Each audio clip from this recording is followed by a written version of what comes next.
The Battle of Stalingrad is often described as the bloodiest and most brutal conflict in history.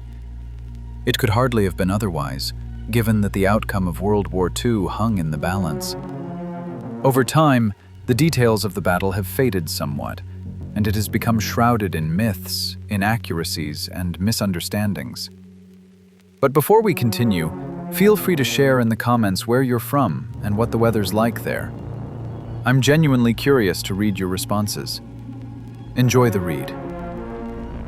To begin with, let's grasp the scale of it all. Over 4 million people from both sides took part in the Battle of Stalingrad. That's more than the entire population of modern-day Uruguay, Croatia, Slovenia, or Georgia, including women and children. Back in 1942, the world's population barely exceeded 2 billion.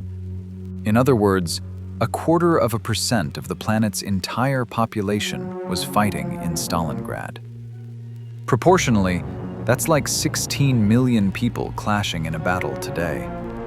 The Battle of Masan, with its 50,000 participants, pales in comparison to Stalingrad, even though it was a pivotal and significant engagement in the Korean War.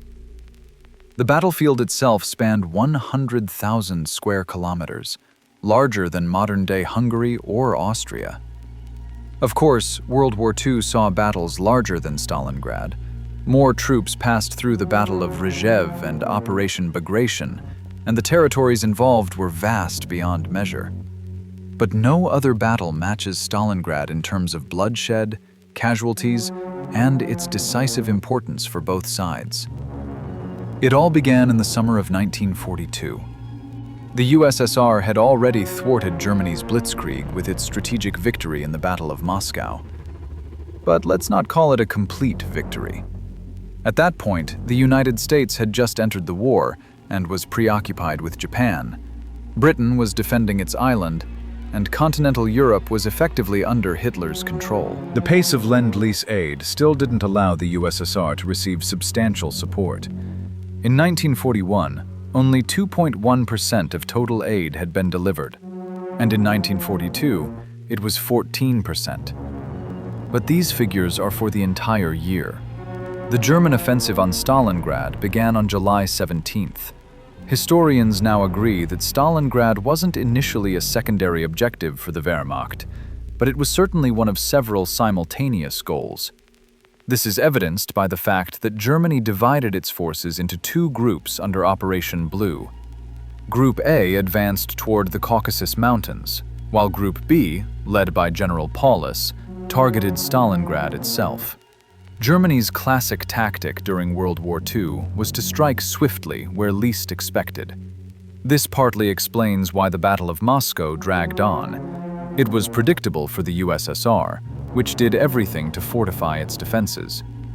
Guided by the same logic, Germany aimed to stretch the Soviet forces and prevent them from anticipating the main thrust of the attack.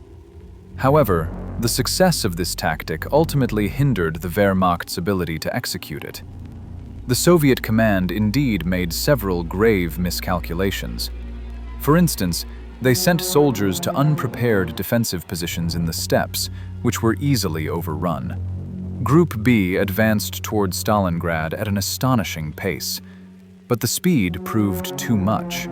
So much so that German military leadership decided that Group B had excessive strength and, in July, transferred the Fourth Army under Hermann Hoth from Group B to Group A. Suddenly, it became clear that moving pieces on a map wasn't the same as relocating thousands of tanks. Massive traffic jams formed on the roads, slowing the advance by several weeks. A delay that, in hindsight, may have been decisive, allowing the Red Army to hold on to at least a sliver of Stalingrad. Then, Hoth's army was redirected back to Group A, fueling ongoing debates about whether Stalingrad could have been taken without this organizational chaos. After all, Group B wasn't reinforced again out of choice. On July 28, 1942, the USSR's People's Commissar of Defense issued Order Number 227, better known as Not a Step Back. It wasn't exactly a morale booster. By then, the USSR had lost territories inhabited by 70 million people and no longer held an advantage over Germany in terms of manpower or industrial capacity. Not a step back was a desperate cry from leadership, introducing penal battalions, blocking detachments, and scorched earth tactics, urging soldiers to die rather than surrender an inch of territory. Debates about the order rage to this day, and you're likely familiar with them. We'll only add that Order Number 227 polarized society even in 1942. Historians hold diametrically opposed views on its effectiveness, but the fact remains, Stalingrad wasn't taken in a swift assault. General Hoth was once again reassigned to Group A, and the so-called defensive phase of the Battle of Stalingrad began, during which the city resembled hell itself. On August 23, 1942, the Luftwaffe wiped out a third of the remaining civilian population and housing in the city.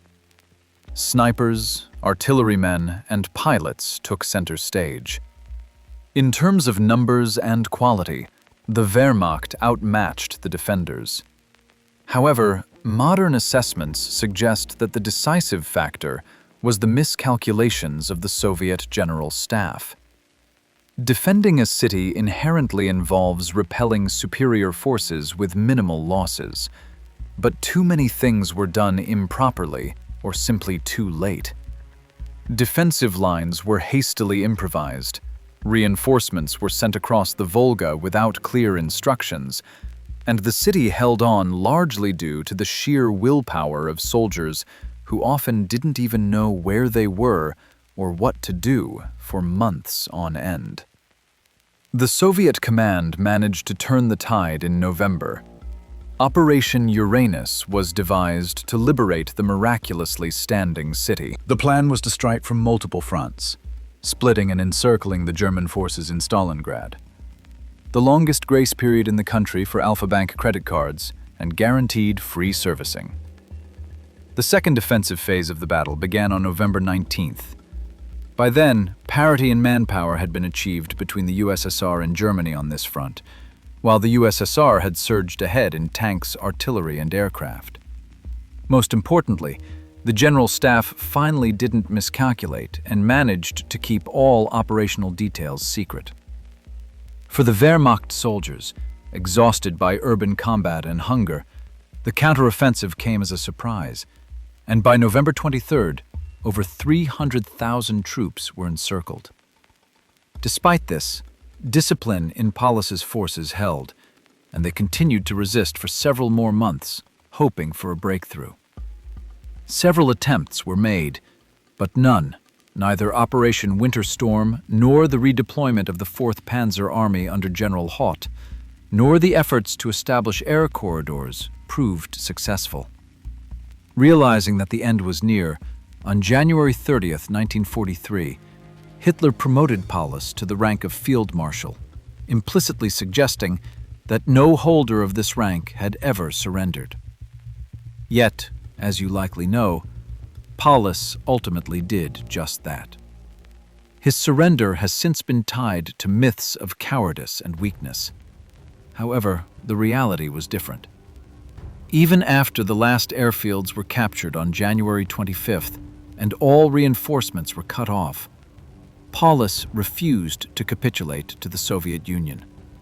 He only surrendered when, during Operation Ring, Soviet troops literally knocked on the door of his headquarters on January 31st. His determination is evident in the fact that out of the 300,000 encircled troops, only 90,000 were taken prisoner. The rest either perished from starvation or fought to the last man. The official end of the Battle of Stalingrad is marked as February 2nd, following Paulus's capture. The northern group of forces, commanded by General Karl Strecker, held out for 3 more days. Their surrender brought the total number of captured divisions to 20. The spoils of war for the Soviet forces included 166 tanks, 261 armored vehicles, 1,312 mortars, and 5,700 artillery pieces of various calibers. Yet, the true victory was psychological. What began as one of many Wehrmacht offensives became a pivotal moment for both sides, though its decisive nature only became clear in hindsight. On February 2nd, 1943, Germany was still formidable, and the outcome of the war remained uncertain. At that moment, it was the moral rather than the military victory that proved crucial. A prime example is Winston Churchill's congratulatory telegram to Stalin on March 11th, in which the British leader praised the scale of Soviet operations. Shortly after, Churchill gifted Stalin a ceremonial sword, and the pace of Lend-Lease deliveries increased 15-fold compared to 1941, nearly 20-fold by 1944. Meanwhile, like any historical event, the Battle of Stalingrad became shrouded in myths. One of the most persistent claims is that Stalin personally forbade the evacuation of civilians from the city. In reality, between July 17th and August 23rd, 100,000 of Stalingrad's 400,000 residents were evacuated. Many such uncomfortable questions stem from simple mismanagement, of which there was no shortage. Another popular myth is Hitler's obsession with Stalingrad. In fact, many of the Wehrmacht commander's actions suggest he was more fixated on the Caucasus. Not all available resources from the Caucasus Group were allocated to aid Paulus in time. Many historians now believe Hitler saw Stalingrad merely as a tool to secure control over the Caucasus and its resources. Another common narrative compares Stalingrad to the Battle of Midway and the Battle of El Alamein. Modern sources often place these three events on the same level, calling them pivotal. In reality, Midway involved tens of thousands of troops, while El Alamein saw around 300,000. Both were strategically significant in their theaters, but Stalingrad could have accommodated a dozen such battles, with its death toll exceeding 2 million. Of course, it would be wrong to dismiss the battles fought by Britain and the US as insignificant. As mentioned earlier, Lend-Lease deliveries surged from 1943 onward, playing a crucial role in equipping the Red Army and enabling its counteroffensive westward.